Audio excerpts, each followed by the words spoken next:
Stop for a second. Whatever you're doing, pause it. Because what I'm about to show you doesn't happen in functioning markets. Right now, the same ounce of silver is trading at two completely different prices, separated by an ocean, and by reality itself. In one part of the world, silver is treated like a dying relic. In another, it's being fought over like oxygen. And here's the terrifying part. The gap between those two prices is no longer shrinking. It's exploding. For decades, the global silver market relied on one fragile illusion, that paper promises and physical metal were the same thing. That illusion just cracked. Because when prices drift apart, arbitrage is supposed to fix it. But this time, it didn't. Not yesterday, not today. Instead, the spread widened. And when arbitrage dies, it only means one thing. There is no metal left to move. What you're watching isn't volatility, it's separation. A clean break between paper belief and physical truth. And once markets split like this, they never come back together quietly. This isn't a rally. This isn't manipulation.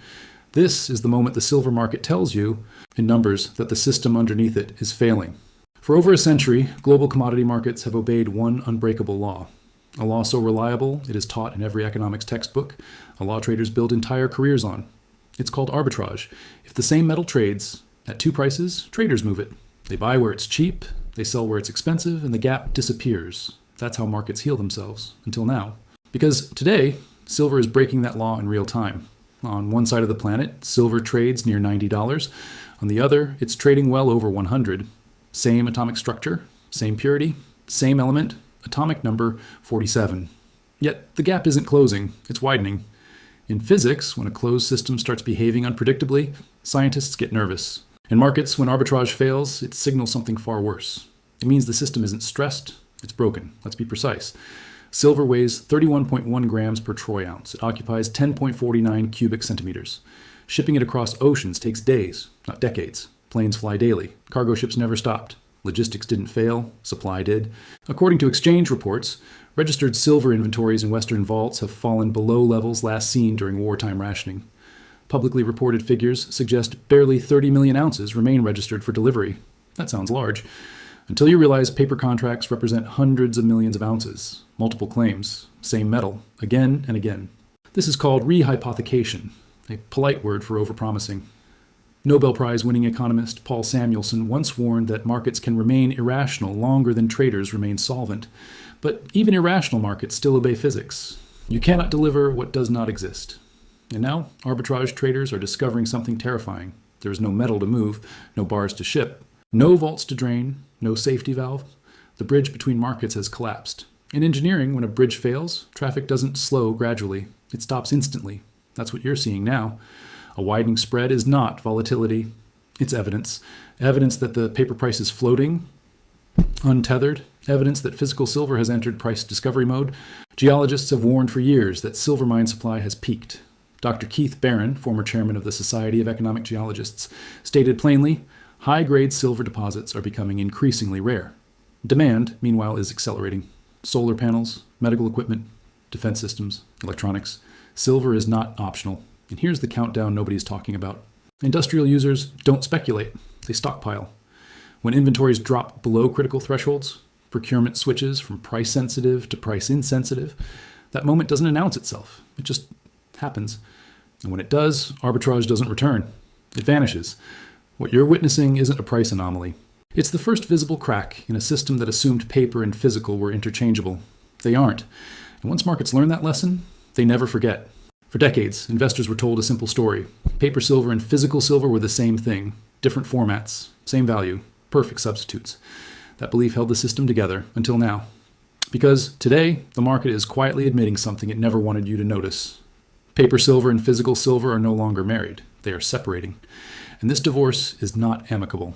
Paper silver lives on screens, futures contracts, ETFs, ledger entries inside clearinghouses. Physical silver lives in vaults, in bars, in coins, measured in kilograms and tons, not promises. For years, these two worlds moved together. When paper prices rose, physical followed. When paper fell, physical obeyed. That relationship has snapped. In physics, when two systems decouple, they begin to behave independently. In finance, when paper decouples from reality, pricing becomes dangerous. Let's talk numbers. A single COMEX silver futures contract represents 5,000 ounces. At current prices, that's nearly $500,000 per contract. But here's the catch. The majority of those contracts are never settled with metal. They're closed in cash. According to exchange data, less than 1% of silver futures ever result in physical delivery. That worked, as long as nobody asked for the silver. Now people are asking, and the system isn't designed for that. Think of it like airline tickets. Airlines sell more seats than planes can carry, assuming not everyone shows up. But what happens when everyone boards? Chaos. That's exactly what's unfolding in silver. ETFs claim to hold metal. Prospectuses say it's allocated. But buried in the fine print are escape hatches, cash settlement clauses, force majeure language, substitution rights, legal ways to say, you'll get money, not metal. Metallurgists will tell you silver isn't just another commodity. Dr. Jeffrey Christian, a longtime precious metals analyst, has acknowledged that silver inventories are far tighter than most investors realize. Silver is consumed. Once it's used in electronics or solar panels, much of it is never recovered.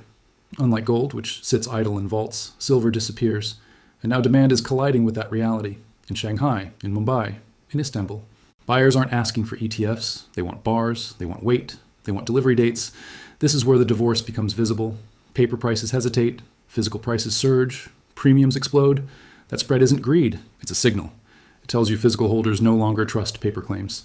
And once trust is gone, liquidity vanishes. This is the most dangerous phase of any financial system. The moment when people stop asking, how much does it cost, and start asking, can I even get it? We are approaching that line, because when paper silver trades freely, but physical silver requires waiting lists, licenses, and premiums, they are no longer the same asset. They share a name, nothing else. And when markets finally admit that truth, the repricing doesn't happen gradually. It happens all at once. For years, the most powerful players in the silver market believed they had mastered control, not through ownership, not through production, but through positioning. Large banks built massive short positions in silver futures. They sold contracts they never intended to deliver on. They didn't need the metal, only the confidence that most buyers would settle in cash. That strategy worked, until it didn't. Because short positions are only safe when liquidity is infinite and trust is intact. Both are gone. A short position is a promise to deliver silver at a future date. If the price falls, the short seller profits. If it rises, losses grow exponentially. Now imagine holding that position when the supply of deliverable silver is shrinking. That's not a trade. That's a trap. Publicly reported data has shown that just a handful of bullion banks control a disproportionately large share of the global paper silver market. Year after year, regulators flagged concentration risks. Nothing changed. Why would it? As long as prices stayed suppressed, margin calls remained manageable. Volatility could be crushed with paper selling. Confidence could be maintained. But physical demand changed the equation. As arbitrage failed and physical buyers began standing for delivery, banks faced a new problem. They couldn't source metal. Vault inventories fell. Lease rates spiked. Delivery delays increased. Banks responded the only way they could. They doubled down. More shorts, more paper supply, more suppression. That works until it doesn't. Because every additional short contract increases the future delivery obligation. This is where math becomes merciless. If prices rise 10%, margin requirements rise. If prices rise 30%, collateral drains. If prices spike suddenly, forced liquidation begins. And here's the dangerous part. Unlike retail traders, banks cannot simply walk away. Their counterparties are industrial users, sovereign buyers, and clearinghouses. Failure to deliver isn't just a loss, it's a credibility event. History offers a warning. In 1980, when the Hunt brothers cornered silver, prices exploded. Exchanges responded by changing rules mid-game, liquidation-only orders, emergency margin hikes. The system survived? Barely. This time, the risk is inverted. Instead of longs trapped by collapsing prices, it's shorts trapped by vanishing supply.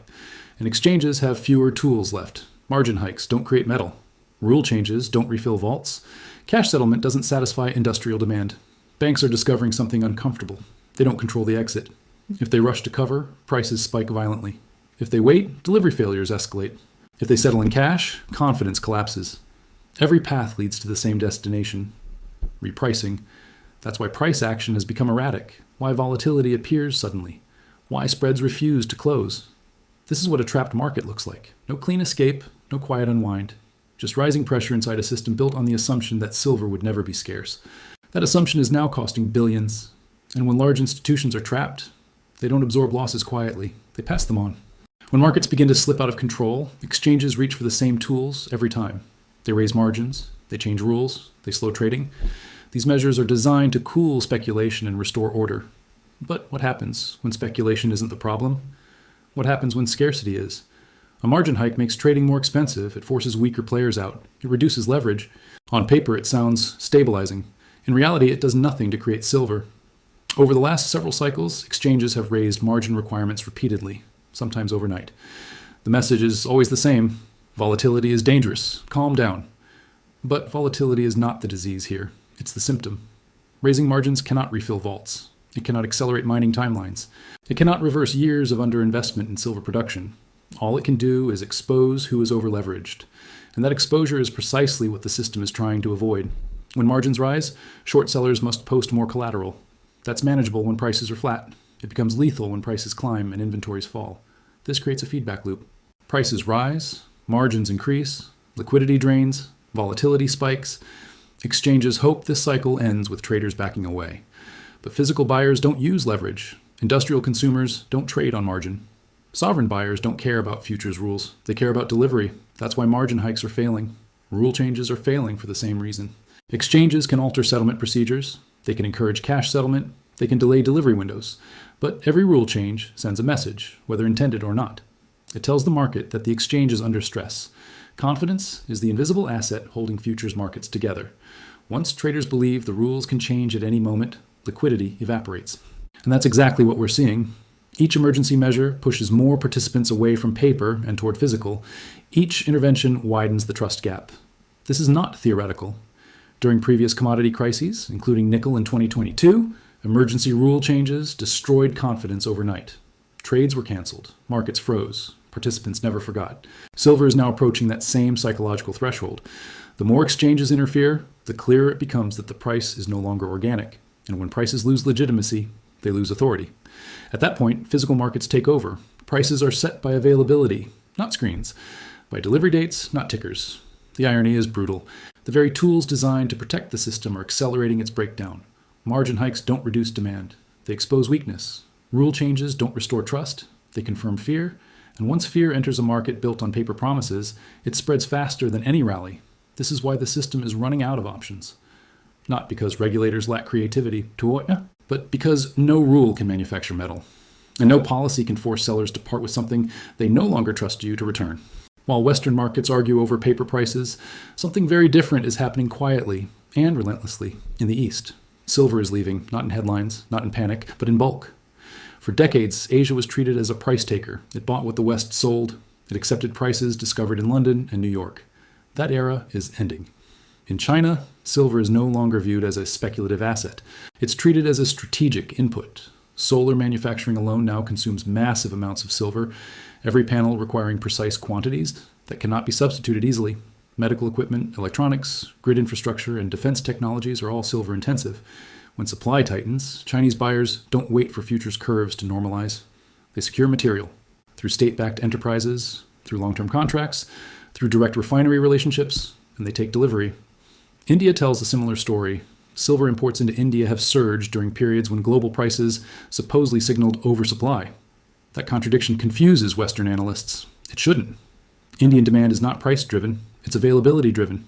Silver plays a cultural role, as savings, as collateral, as protection against currency erosion. When confidence weakens, physical demand accelerates, regardless of price. Turkey, Vietnam, the Middle East, the pattern repeats. When trust in financial systems declines, physical metal flows east. And once it goes, it rarely returns. Here's the critical difference Western traders keep missing. Asia does not treat silver as inventory. It treats it as consumption. When silver is used in manufacturing, it is dispersed, embedded in products, lost to recycling inefficiencies. Unlike gold, which is hoarded and reused, silver is destroyed by use. Geologists have warned that above-ground silver stockpiles are far smaller than most estimates assume. Much of what was mined over the last century is gone. So when Asia absorbs physical silver, it doesn't just move it, it removes it from circulation. That's why shipping data and refinery throughput matter more than futures prices right now. Bars leaving Western vaults are not coming back to stabilize COMEX delivery. They're being transformed into infrastructure. This is where the imbalance becomes irreversible. Western markets depend on recycled supply and leasing to maintain liquidity. Asian demand absorbs primary supply and locks it away. That dynamic cannot last. Every ounce shipped east tightens the squeeze on Western exchanges. Every long-term contract signed reduces spot availability. And every delay in mining expansion compounds the problem. Silver mines take years to develop. Permitting, financing, environmental reviews. None of these move faster because prices spike. By the time new supply arrives, the damage is already done. This is why spreads stay wide. Why premiums persist? Why arbitrage never returns. Because you can't arbitrage metal that no longer exists in accessible form. The silver market isn't just tightening, it's migrating. And when physical commodities migrate eastward, history shows they don't come back without a price shock. Every financial system reaches a moment where choices disappear, not because decision makers stop acting, but because math takes over. The silver market is now approaching that moment. After arbitrage failed, after paper divorced from physical, after banks became trapped, after exchanges exhausted their tools, after Asia drained the supply, only two outcomes remain: delivery failure or violent repricing. There is no third path. Let's define delivery failure. It doesn't mean vault doors swing open to reveal nothing. It means something far more subtle and far more damaging. Delayed settlements, forced cash payouts, contract substitutions, rule reinterpretations, all legal, all devastating. Because futures markets survive on one belief: that delivery is always possible, even if rarely requested. Once that belief dies, the paper price loses authority. Contracts become suggestions. At that point, industrial users stop hedging on exchanges. Sovereign buyers bypass futures entirely. Liquidity collapses. That's delivery failure. The alternative is repricing. This is the scenario policymakers fear. Short positions rush to cover, physical holders refuse to sell, premiums explode into the spot price. Silver doesn't climb gently in these moments. It gaps. In past cycles, silver has doubled or tripled in months once supply constraints became undeniable. But those moves occurred when inventories were higher and demand was lower. This time is different. Solar demand is structural. Electrification is policy-driven. Defense demand is non-negotiable. Silver is now a strategic material. And strategic materials do not trade cheaply when supply is constrained. Repricing would not be measured in dollars per ounce. It would be measured in credibility lost. Central banks would face questions. Exchanges would face scrutiny. Bullion banks would face margin stress. And retail investors would discover, too late, that paper exposure is not ownership. This is why volatility appears suddenly and disappears just as fast. It's not chaos, it's pressure escaping. The system is trying to adjust without admitting failure. But history is unforgiving. When price suppression meets physical scarcity, the result is always the same. Either the market admits the truth through price, or it reveals it through collapse. There is no way to finesse scarcity. No regulation can legislate ounces into existence. No narrative can persuade industrial buyers to wait. The silver market has reached the end of its tolerance for illusion. From here, the outcome will not be decided by sentiment. It will be decided by inventory counts, delivery schedules, and real-world demand. When that happens, the price you see on a screen will matter far less than one simple question. Can you actually get the metal? Because in the final phase of every commodity crisis, ownership stops being theoretical. It becomes physical. And by the time the answer is obvious to everyone, the window is already closed. This isn't financial advice. It's a warning about structure. If you understand how markets fail, you don't wait for confirmation. You watch inventories, you watch spreads, and you pay attention when systems built on trust start preparing excuses. Because silver doesn't ring a bell at the top. It disappears first, then it reprices.